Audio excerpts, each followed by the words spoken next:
L'astronomie est la science qui nous a permis de mieux comprendre l'histoire des planètes et des étoiles, notamment celle de la Terre et du système solaire. Et pouvoir étudier l'espace à partir d'un poste avancé situé en dehors de notre atmosphère a longtemps été le rêve des astronomes et des scientifiques. Or, dans la deuxième moitié du XXe siècle, ce rêve est devenu réalité. Les télescopes et observatoires spatiaux ont en effet apporté un regard nouveau sur l'univers, et des sondes ont pu photographier et analyser les planètes de notre système solaire.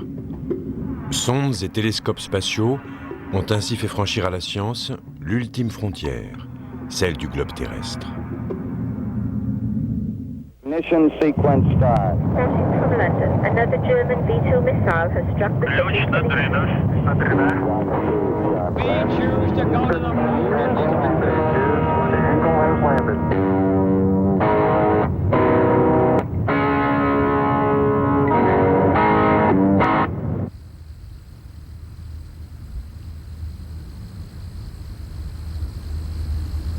Un télescope est un instrument d'optique conçu pour capter la lumière ou toute autre forme d'énergie émise par les corps célestes.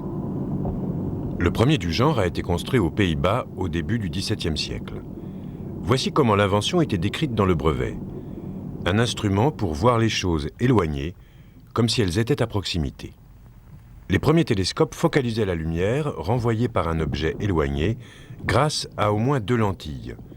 Les lunettes de ce type sont appelées des réfracteurs. Au XVIIe siècle toujours, Isaac Newton mit au point un télescope doté d'un miroir concave pour concentrer la lumière émise par un objet vers un point focal. Un oculaire, ou lentille, permettait ensuite d'élargir cette lumière concentrée.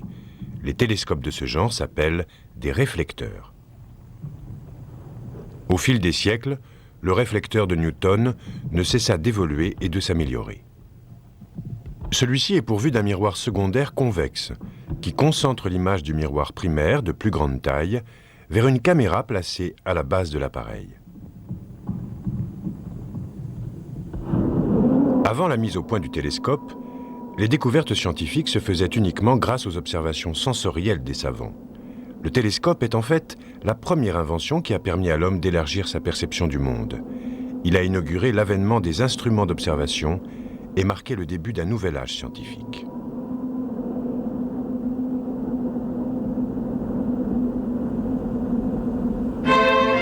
Les télescopes du XVIIe siècle furent bientôt appelés à arbitrer le débat entre les astronomes de la vieille école et les disciples de Copernic. À l'époque, la conception la plus commune de l'univers était exclusivement géocentrique et faisait de notre planète le centre de l'univers. Dans le système copernicien, en revanche, l'univers était dit héliocentrique, c'est-à-dire centré autour du Soleil. Le télescope contribua grandement à démontrer cette deuxième théorie. En 1609, Galilée, à l'aide d'un télescope réfracteur de son invention, commença à étudier le ciel nocturne. Il fut le premier à observer les lunes autour de Jupiter et les montagnes de notre Lune. Fin 1610, il avait déjà noté les phases de Vénus. Se fondant sur ses travaux, Galilée publia un ouvrage où il soutenait la théorie copernicienne, ce qui lui valut d'être condamné.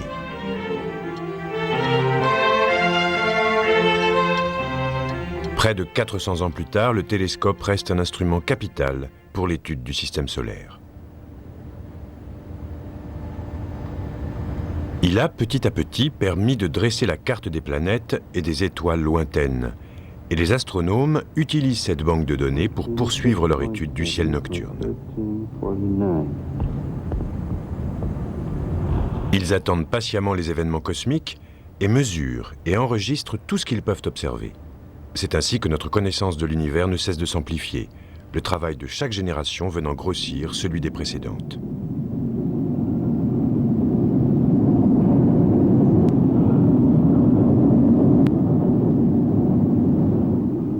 Mais en plus de l'héritage de leurs prédécesseurs, les astronomes d'aujourd'hui bénéficient de la technologie du XXe siècle. Les télescopes sont de plus en plus gros et puissants. Et on a également vu apparaître des radiotélescopes, qui mesurent les ondes radio circulant dans l'espace et les ordinateurs capables de traiter l'ensemble de ces données. Il est loin le temps où l'on pensait que la Terre était plate et située au centre de l'univers, et que les étoiles n'étaient que de petits points lumineux dans l'obscurité spatiale. Cependant, les télescopes terrestres et les scientifiques qui les utilisent ont eux aussi leurs limites. L'atmosphère terrestre déforme la lumière qui nous vient de l'espace, faisant varier son intensité et provoquant un scintillement des étoiles.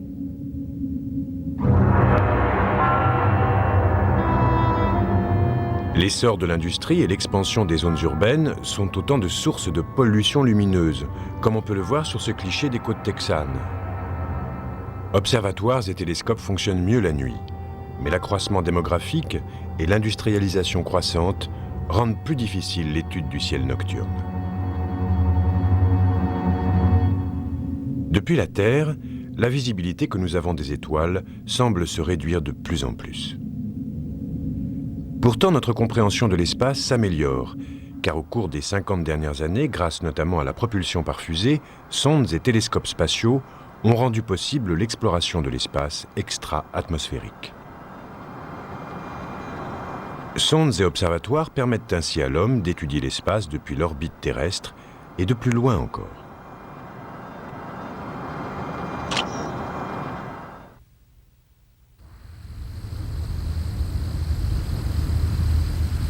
À la fin des années 50, la course à l'espace engagée entre l'Union soviétique et les États-Unis consistait surtout en des démonstrations de vol de fusées.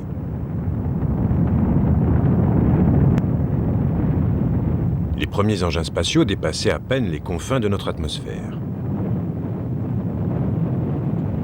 Lancement de petits satellites pour commencer, puis fusées emportant des chiens et des chimpanzés, et enfin vols suborbitaux avec des hommes à bord.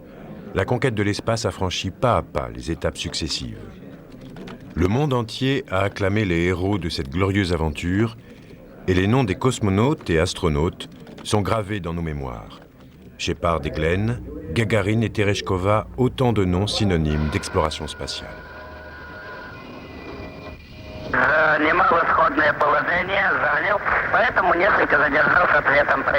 Roger, we're programming and roll okay. A little bumpy along about here. Roger, reading you loud and clear. Roger, coming into IQ a little bit. Had a little contrail. Mais les mêmes visionnaires qui ont rendu ces exploits possibles avaient également en tête d'autres applications pour la propulsion par fusée. Entre autres, l'idée de placer un télescope en dehors de l'atmosphère terrestre.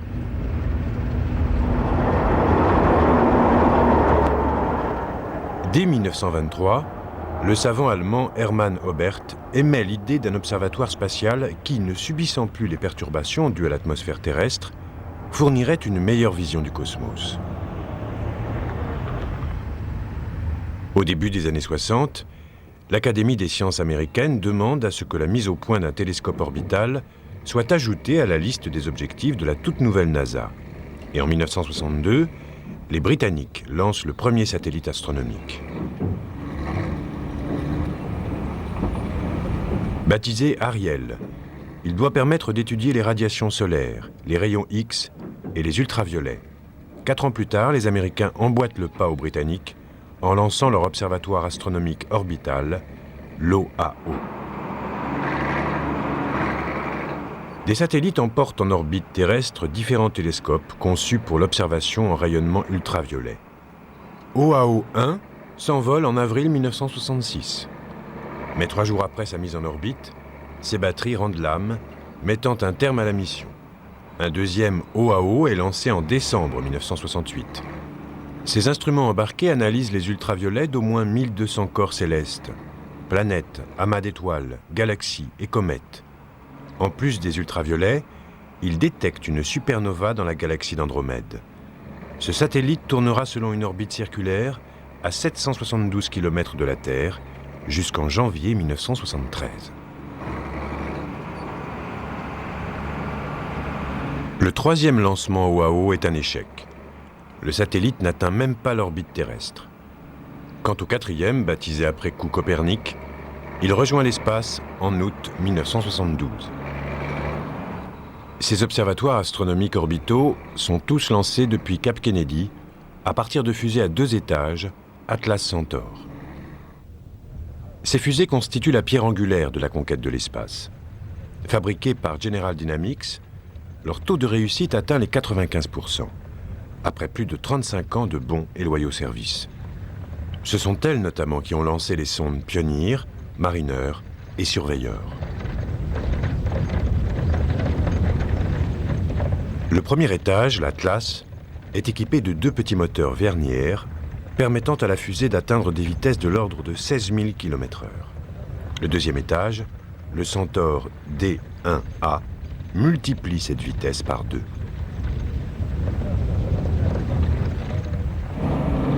Dans sa configuration complète, le satellite OAO pèse plus de 1,8 tonne et il faut toute la puissance de l'Atlas Centaur pour l'injecter en orbite.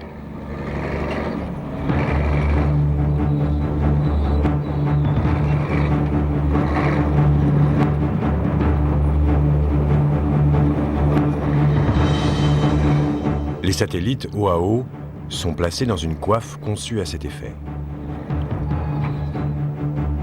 Une fois l'Atlas Centaur arrivé à son apogée et l'injection en orbite effectuée, la coiffe s'ouvre pour libérer le satellite.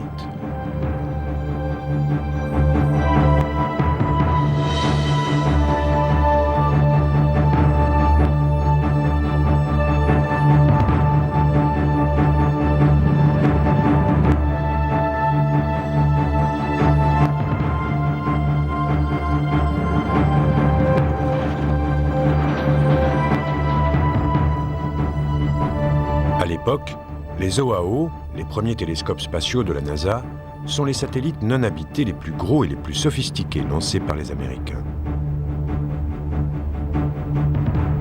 Copernic, le 4e de la série, comporte plus de 300 000 pièces.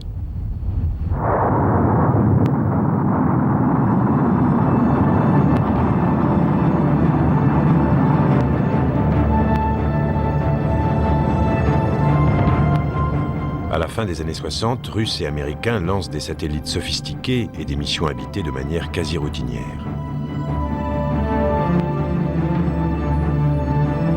Les satellites inhabités à vocation scientifique sont alors largement éclipsés par les exploits des programmes Vostok, Mercury, Voskhod et Gemini.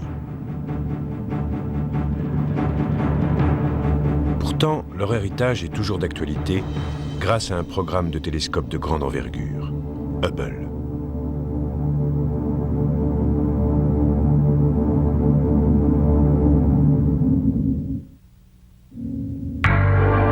Ce télescope spatial a été conçu pour permettre aux scientifiques de visualiser les frontières de notre univers.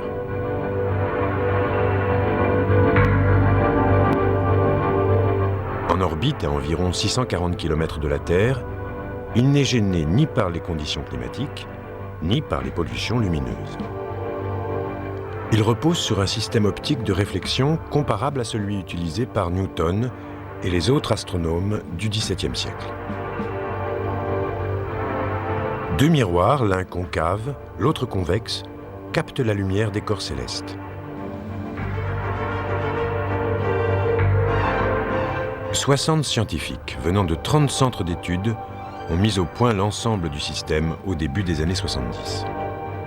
En 1977, le centre Marshall de la NASA poursuit la conception et entame la construction. Le centre spatial de Goddard met au point le système de guidage au sol et l'instrumentation scientifique. La construction de l'ensemble ne prend pas moins de 8 ans, et l'enquête liée à l'explosion de Challenger et les lancements des satellites du département de la Défense retarde son lancement de 5 années supplémentaires. Enfin, au printemps 1990, l'équipage de STS-31 décolle en emportant Hubble. Le commandant Lawrence Shriver, le pilote Charles Bolden, les spécialistes de mission Stephen Hawley, Bruce McCandless et Catherine Sullivan constituent l'équipage de la navette Discovery. Le télescope spatial Hubble tire son nom de l'astrophysicien américain Edwin P. Hubble. Né en 1889, Hubble étudie le droit et l'astronomie. Après une brève carrière de juriste, il se consacre à l'étude du ciel nocturne. En 1917, il décroche un doctorat en astronomie et après avoir combattu pendant la Première Guerre mondiale, rejoint l'observatoire du mont Wilson à Pasadena en Californie. Dès le XVIIIe siècle, les télescopes étaient suffisamment puissants pour observer les taches lumineuses et floues qui peuplent l'univers, les nébuleuses. On se posa alors la question de savoir si ces dernières étaient des univers à part, des galaxies distinctes ou bien des nébuleuses appartenant à notre propre galaxie, la Voie lactée. En 1924, Hubble met fin au débat. À l'aide du télescope de 2,50 m d'ouverture du mont Wilson, il calcule la distance nous séparant d'étoiles situées en bordure de la galaxie d'Andromède. And liftoff of the Space Shuttle Discovery with the Hubble Space Telescope, our window on the universe. L'observation minutieuse de ces étoiles permet à Hubble de mesurer la distance qui nous sépare d'Andromède, prouvant qu'elle se trouve à beaucoup trop d'années-lumière de nous pour appartenir à notre galaxie. L'astronome mesure également la profondeur de l'espace jusqu'à 500 millions d'années-lumière. Il en tire la conclusion que les galaxies s'éloignent de la Terre à des vitesses proportionnelles à leur distance par rapport à notre planète. Ces calculs viennent étayer la théorie selon laquelle notre univers est issu du Big Bang et ne cesse de s'étendre à partir de son point d'origine. Edwin Hubble a consacré sa vie à l'observation et à la mesure de l'univers, et le télescope qui porte son nom a été conçu pour perpétuer son œuvre. Discovery Houston, performance is nominal. En orbite, lors du vol STS-31, Catherine Sullivan explique la signification profonde de la mission du télescope spatial Hubble. Many of us who are assigned to this group have been working like many others on the telescope project for a long time to bring this mission off. And we have thought numerous times about the historical significance that the advent of an observatory such as the HST would have, and how it stands in comparison to the advances of Galileo and even to the advances of Edwin Hubble's periods of observation. And in searching for some way to possibly commemorate that or betoken that during our flight, I happened upon the idea that there must be some astronomical artifact from one of the observatories Hubble worked on that we possibly could take along as a memento. And with some considerable assistance from the Smithsonian Museum, we managed to obtain this device, which is the guiding eyepiece, we are assured, from the 100-inch telescope on which Edwin Hubble did many of his observations out at Mount Wilson in California. Some of his fundamental work, in fact. We have it with us here, as I said, courtesy of the Smithsonian and the American Astronomical Society. It was, in fact, presented to the crew at the 100th anniversary meeting of the AAS back in January. It's a great pleasure to have something of such historical significance and something that so directly symbolizes Edwin Hubble's fundamental contributions to astronomy. Mais arriver à obtenir une vue dégagée des confins de l'univers a demandé des efforts titanesques. Car outre la conception et la construction du télescope, il a fallu mettre au point son déploiement. À quelques 610 km de la Terre, soit 110 km plus haut que toutes les autres missions de la navette, l'équipage de STS-31 procède à la mise en orbite de l'appareil. Discovery Houston, you have a go to open the doors. Roger, Houston. Houston, Discovery. Hubble est aujourd'hui le plus gros télescope spatial en orbite. Pesant une douzaine de tonnes pour une longueur de 12 mètres, il possède une capacité de résolution 10 fois supérieure à celle de ses homologues terrestres. Hubble a été extrait de la soute de la navette à l'aide du Canadarm. Conçu pour la NASA par l'agence spatiale canadienne et Spar Aerospace, ce bras télécommandé a été mis pour la première fois en service sur la navette en 1981. Installé dans la soute, le Canadarm est actionné par le spécialiste de mission depuis l'intérieur de la navette. C'est Stephen Hawley qui est chargé de le faire fonctionner pour déployer le télescope. Okay, he's getting a good start into RMS checkout right now. Roger, Lauren. Discovery Houston. Go ahead, please. You gotta go to release the propellers and a go to transfer Hubble to internal power on time. In the simulator, normally when you translate with the arm of the telescope up out of the bay, you'd see a little bit of translation in the other two translational axes. And we hadn't really seen very much attitude excursions in the simulator, but it seemed that the real vehicle performed differently in the sense that the Z input, the out of the bay input, seemed also to make the telescope come forward and to both pitch and yaw. And the reason that's particularly difficult with the telescope is that it's so large that you don't really see anything out the window except the aperture door. And that's not a very good cue to use to try to understand what the orientation of the telescope is. Umbilical disconnect. It's firm. Avec maintes précautions, Hawley extrait le télescope de la soute. L'antenne et les panneaux solaires sont déployés alors que Hubble est toujours arrimé à la navette qui assure son alimentation électrique. Le capitaine Charles Bolden maintient Discovery en orbite, tandis que le commandant Shriver supervise le déploiement. Sullivan et McCandless photographient et surveillent sur les moniteurs de contrôle le déroulement des opérations, prêts à intervenir en cas de besoin.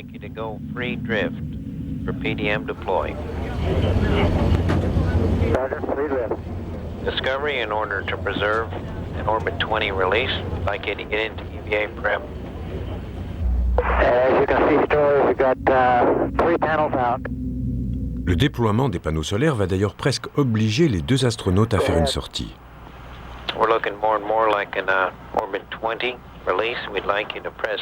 En effet, lors des 2 premières tentatives de déploiement, la manœuvre automatique ne s'effectue que partiellement.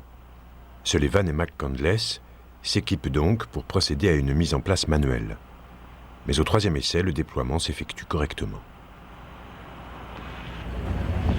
Discovery, we'd like free drift for -SDM deploy.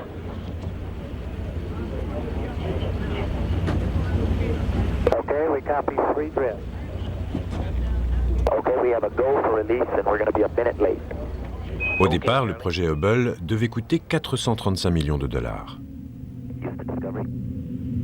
Mais compte tenu des coûts supplémentaires de stockage et d'entretien des instruments et des composants pendant 5 ans, la facture au jour du lancement s'élève à 1,5 milliard de dollars.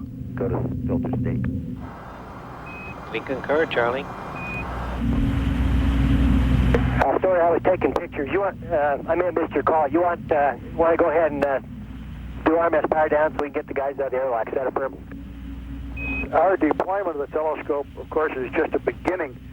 As Steve mentioned, it is one of the great observatories, and an observatory is a facility that gets different experiments and different instruments put into it periodically. And over the next 15 to 20 years, there will be other shuttle missions and other shuttle crews that will come up with these different instruments, and will also take care of the wear and tear on the observatory to keep it operational. But once we do have the RMS stowed, then we'll back out of EVA.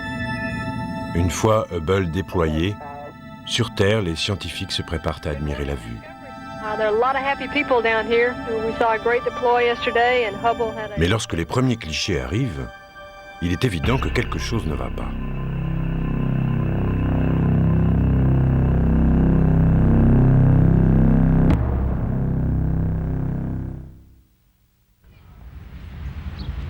C'est l'Institut des sciences du télescope spatial, situé à Baltimore dans le Maryland, qui est responsable des missions scientifiques de l'appareil.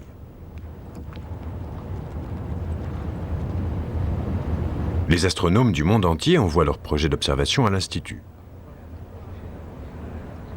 Certains sont retenus et planifiés. L'Institut analyse ensuite les données et assure la tenue des archives. Le centre de direction des opérations de Goddard s'occupe, lui, des opérations de maintenance et d'exécution. Ces dernières sont préparées des mois à l'avance, obligeant les astronomes à soumettre leurs propositions le plus tôt possible. Le pointage du télescope se fait par un ensemble d'éléments. Le viseur stellaire permet de diriger le télescope vers les alentours de la cible.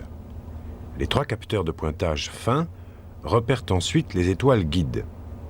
Enfin, des gyroscopes sur le plan focal et les capteurs fournissent les données relatives aux roulis, au tangage et aux lacets qui permettent de maintenir le télescope dans la direction souhaitée.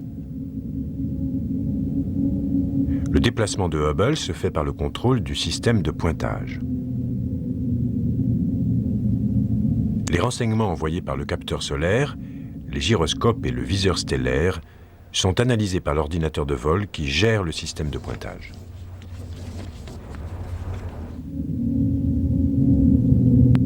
Il faut 18 minutes pour faire pivoter le télescope de 90 degrés.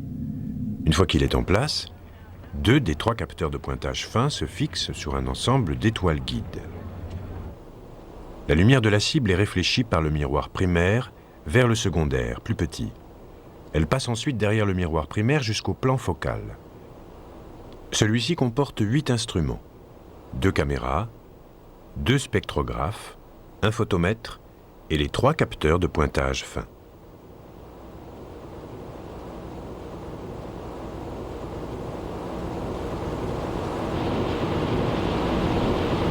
Les caméras enregistrent la lumière et la retransmettent au sol, où elle est visualisée sous forme de photographie. Les spectrographes séparent les ultraviolets de la lumière visible et mesurent l'intensité de la radiation, fournissant ainsi des renseignements quant à la composition chimique de la lumière. Le photomètre, lui, mesure la brillance, une donnée nécessaire pour l'estimation de la taille et de l'éloignement des corps célestes. Les transmissions et le contrôle de l'appareil sont gérés par le centre de contrôle de Goddard. Des techniciens surveillent le fonctionnement de Hubble et transmettent les données à l'ordinateur embarqué pour l'orientation et l'activation du télescope. Ces instructions partent du centre de Goddard vers les satellites de poursuite et de relais de la NASA, qui les font parvenir au télescope via le réseau satellitaire géré par White Sands au Nouveau-Mexique.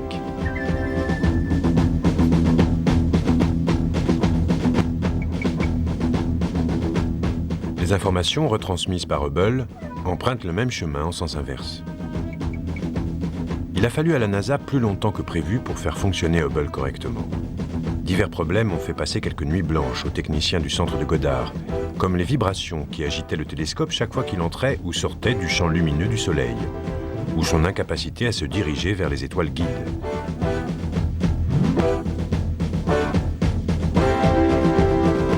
Deux mois après le déploiement du télescope, la NASA parvient enfin à résoudre ces 2 inconvénients grâce à des programmes informatiques.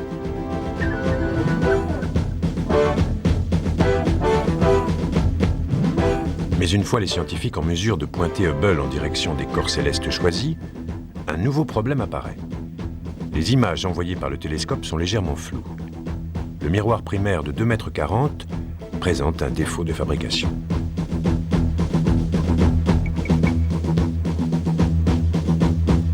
Les recherches mettent en évidence une aberration de sphéricité, les bords du miroir se situant 2 microns en dessous du niveau voulu.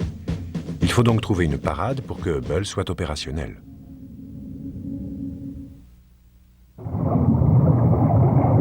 Un remplacement de la pièce défectueuse n'est guère envisageable. Mais le télescope a été spécifiquement conçu de manière à pouvoir être facilement réparé et amélioré. On met donc au point un système optique correctif, COSTAR, pour pallier le défaut du miroir primaire. Dans ce banc optique, la lumière qui parvient au plan focal passe par un ensemble de miroirs de renvoi pour corriger le défaut. Nombre des systèmes du télescope ont été fabriqués d'un seul tenant pour être facilement remplaçables. En décembre 1993, l'équipage du STS-61 embarque à bord de la navette Endeavour pour une mission de réparation qui doit durer 11 jours. L'équipage, composé du commandant Richard Covey, du pilote Ken Bowersox, du docteur Catherine Turton, de Claude Nicolier, du docteur Jeff Hoffman, ainsi que du responsable de la soute, le docteur Story Musgrave, et du spécialiste de mission Tom Eckers, vol au secours de Hubble.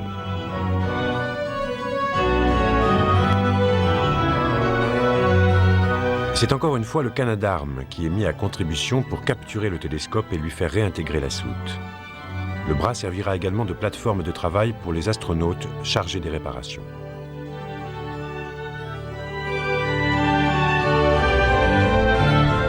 Cinq sorties seront nécessaires pour installer les nouveaux composants. Huffman et Musgrave en feront 3, Thornton et Eckers assurant les 2 autres. Cette mission de réparation nécessite la maîtrise d'une centaine d'outils et de manipulations différentes, maîtrise qui a elle-même demandé 1 an et demi d'entraînement. Le tout permet d'établir un nouveau record, celui du nombre de sorties extravéhiculaires effectuées au cours d'une seule et même mission. Les astronautes installent le système COSTAR ainsi qu'une caméra planétaire à grand champ. Ils remplacent les panneaux solaires et installent un microprocesseur plus efficace dans le télescope.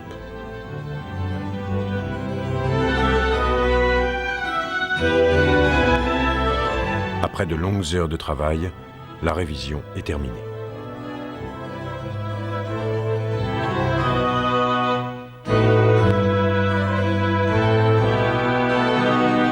Hubble est réinjecté en orbite et après une période de 5 semaines de surveillance, la mission s'avère un succès total. Les images retransmises au centre de Goddard sont d'une bien meilleure qualité. La mission d'exploration de Hubble peut enfin vraiment commencer.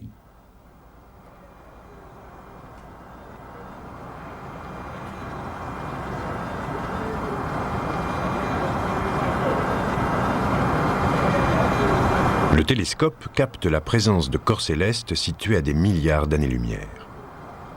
Il nous permet donc d'observer les origines de notre univers.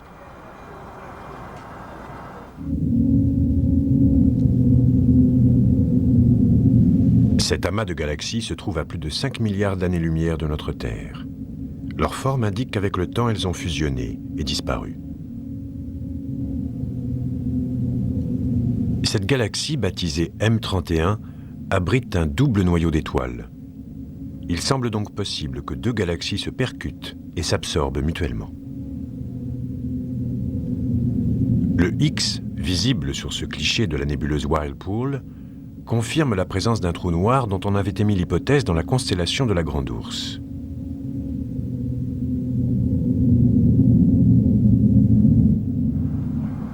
Trous noirs et galaxies sont autant de cibles que l'œil de Hubble nous permet de voir et de mesurer avec une plus grande précision, poursuivant ainsi le grand œuvre d'Edwin Hubble.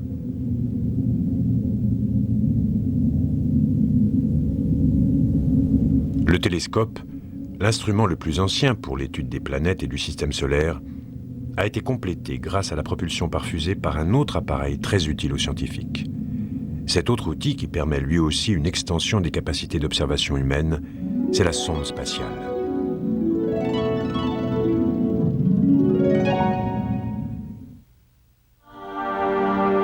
Les premières fusées lancées au début de la course à l'espace entre les États-Unis et l'Union soviétique étaient équipées d'instrumentation scientifique.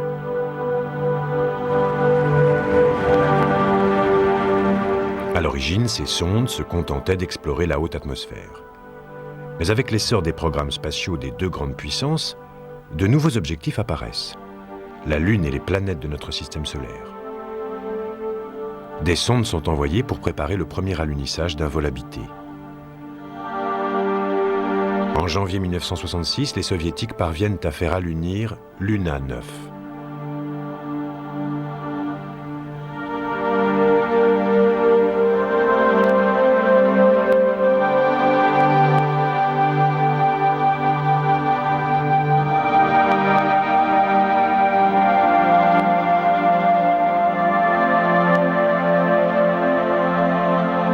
Un peu plus tard, cette même année, Luna 10 est la première à se placer en orbite autour de l'astre lunaire.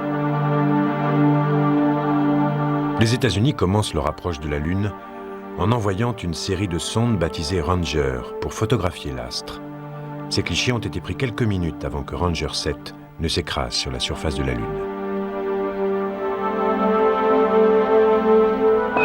Le fantastique exploit de la mission Apollo 11, celle qui voit le premier homme sur la Lune, repose sur les renseignements collectés par des sondes. Les photos des Ranger 7 et 9, de surveilleurs et des satellites photographiques en orbite lunaire, ont joué un rôle crucial dans cette réussite. Contact light. Okay, engine stop. Houston, Tranquility Base here. The Eagle has landed. Roger, Tranquility. We copy you on the ground. You got a bunch of guys about to turn blue. We're breathing again. Thanks a lot.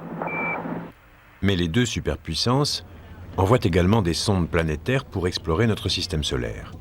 En 1965 et 1967, les sondes soviétiques Venera 3 et 4 libèrent respectivement le premier engin spatial à atteindre l'atmosphère de Vénus et le premier à transmettre des données relatives à cette atmosphère. Les États-Unis, eux, passent près de Vénus en 1962 avec Mariner 2, tandis que les sondes 3, 4, 8 et 9 de cette même série partent à la découverte de Mars. Mariner 5 passe à moins de 35 000 km de Vénus. Les deux dernières sondes, Mariner, Voyager 1 et 2, ont pour destination Jupiter et Saturne. Elles emportent toutes deux leur propre système d'alimentation, de propulsion et de transmission.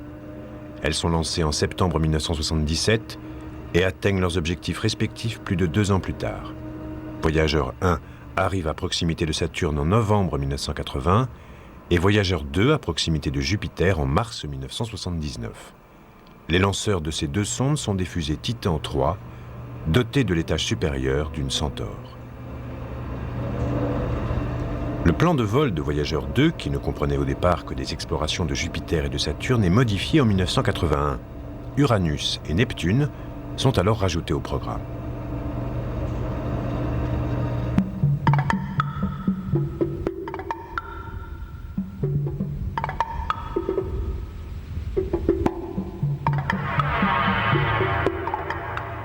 Les sondes voyageurs transmettent des données faisant état d'émissions d'ultraviolets en provenance de l'atmosphère de Jupiter et de la présence de particules atomiques électriquement chargées dans sa magnétosphère.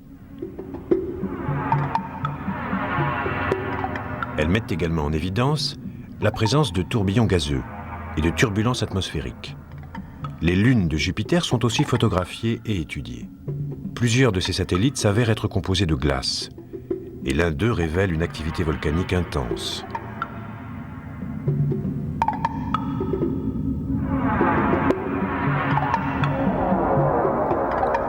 Si les télescopes permettent depuis plusieurs siècles aux scientifiques d'étudier de loin les objets célestes, les sondes leur donnent la possibilité, depuis moins longtemps il est vrai, d'observer de près les planètes et leurs satellites.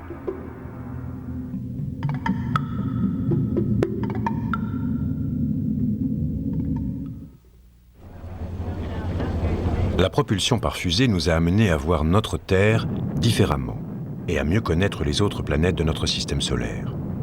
La première sonde spatiale envoyée par une navette s'appelait Magellan, du nom de l'explorateur portugais du XVIe siècle, capitaine du premier navire à avoir accompli le tour du monde. Le 4 mai 1989, cette sonde entame un voyage de 15 mois qui lui fait accomplir une révolution et demie autour du Soleil avant d'arriver à proximité de Vénus le 10 août.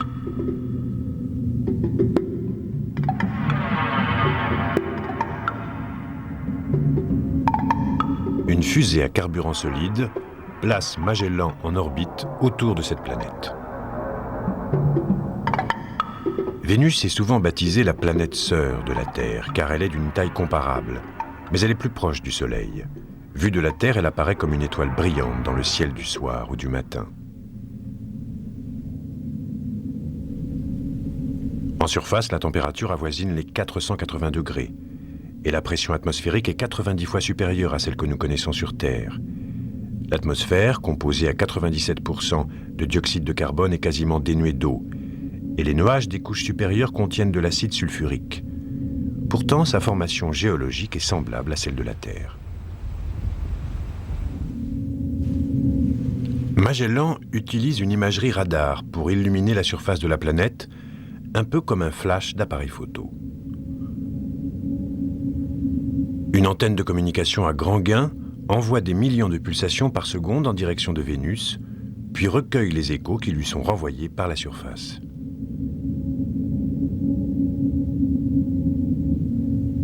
Ces signaux ne sont pas envoyés directement à l'aplomb de la sonde, mais avec une légère inclinaison par rapport au vaisseau spatial, c'est ce qu'on appelle un radar aéroporté à visée latérale.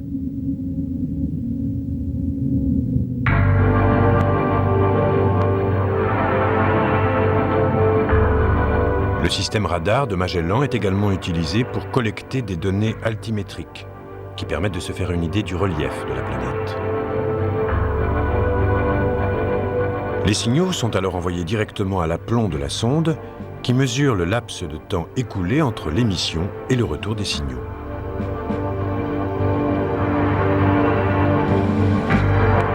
On peut ainsi mesurer la distance entre l'engin spatial et la planète.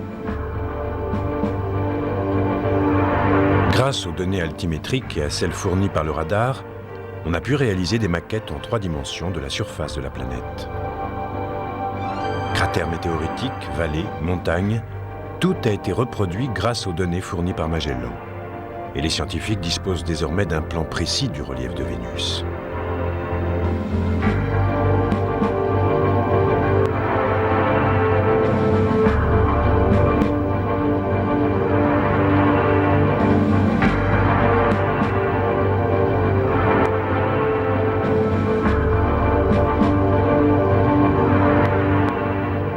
Jupiter, quant à elle, est étudiée plus en détail grâce à la sonde Galilée, conçue pour analyser son atmosphère, ses lunes et sa magnétosphère.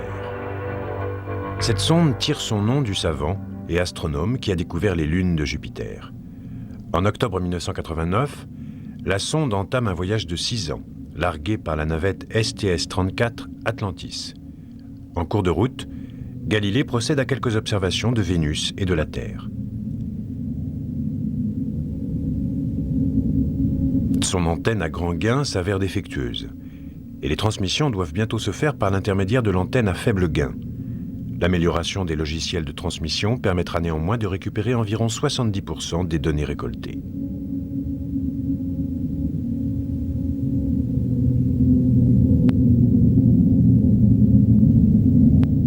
Avant d'atteindre son objectif, Galilée largue une 2e sonde planétaire qui entre dans l'atmosphère de Jupiter et renvoie les données collectées jusqu'à Galilée. En décembre 1995, l'engin spatial passe au plus près de Io, un des satellites de Jupiter. Utilisant l'attraction de ce dernier pour ralentir sa vitesse, Galilée effectue alors des révolutions autour de Jupiter et parcourt son réseau satellitaire.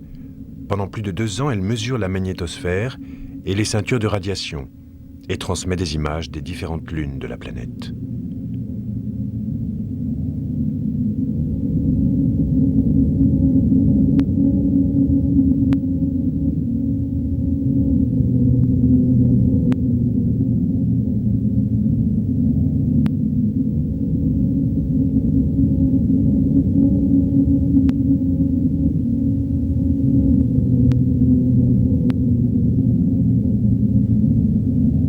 Alors que Galilée se dirige vers Jupiter, on prépare une autre sonde, dont la mission est l'exploration de Saturne à quelques 1,432 milliard de kilomètres de la Terre.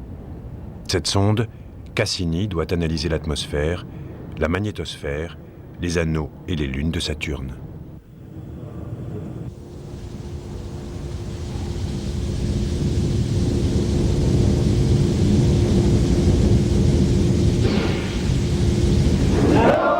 Mais les lancements de Galilée et Cassini suscitent bien des protestations car ces engins sont équipés de générateurs fonctionnant au plutonium. Ce sont en effet des générateurs à isotopes radioactifs qui les alimentent en chaleur et courant électrique.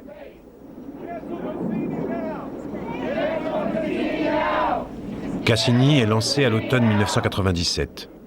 Elle atteindra Saturne en 2004 et sera alors la 4e sonde à atteindre cette planète et la première à se livrer à une étude de longue durée.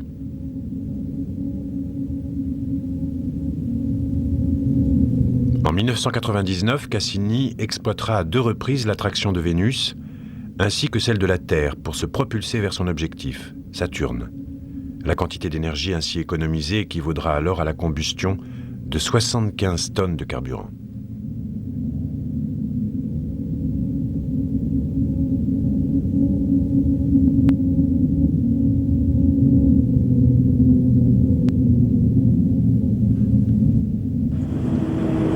Au rang rang des objectifs de Cassini figure une étude de la grosse lune de Saturne, Titan. La sonde analysera son atmosphère et grâce à un système radar quasiment identique à celui de Magellan, établira un relevé altimétrique de sa surface.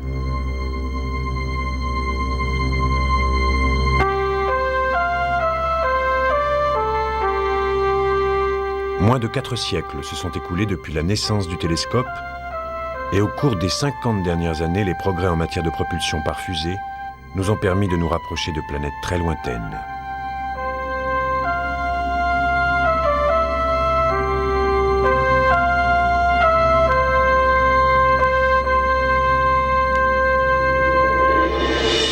Les sondes planétaires comme Cassini et les télescopes orbitaux comme Hubble offrent aux scientifiques la possibilité d'étudier de plus près les planètes de notre système solaire et les confins de notre univers. Des siècles d'observation des cieux par des astronomes munis d'une lunette ont permis de lever un coin du voile sur les mystères de l'espace. Et au XXe siècle, la propulsion par fusée nous a emmenés plus près des lointaines planètes que nous ne l'aurions imaginé.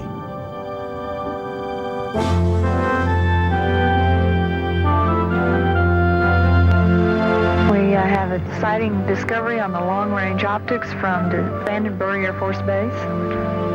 Discovery's velocity now Mach 6, altitude 133,000 feet. Aujourd'hui, nombre de rêves des premiers visionnaires de la conquête spatiale comme Tsiolkovsky, Aubert et Goddard sont devenus réalité. Nous avons fait marcher des hommes sur la Lune, nous avons envoyé des sondes pour étudier les anneaux de Saturne et d'autres pour analyser la géographie de Vénus ou la géologie de Mars.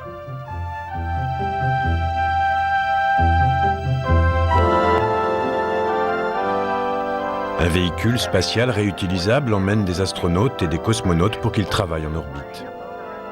Des satellites ceinturent notre planète qui gèrent le fonctionnement d'un réseau de télécommunications mondial, la surveillance météorologique et l'analyse des ressources de notre planète. Le télescope Hubble rassemble des données et des images en provenance des confins de l'univers et sa maintenance est assurée par des équipages d'astronautes bien entraînés. Et tous ces exploits technologiques ont été accomplis en l'espace de 50 petites années. Dans 50 ans, il est permis de penser que les limites auront sans doute encore été repoussées, au-delà même de ce que nous pouvons envisager aujourd'hui. Car il ne fait aucun doute qu'en poursuivant nos efforts, et avec les progrès que nous ne manquerons pas de réaliser, notre compréhension ne pourra que s'améliorer concernant non seulement notre système solaire, mais aussi tout ce qui se trouve au-delà.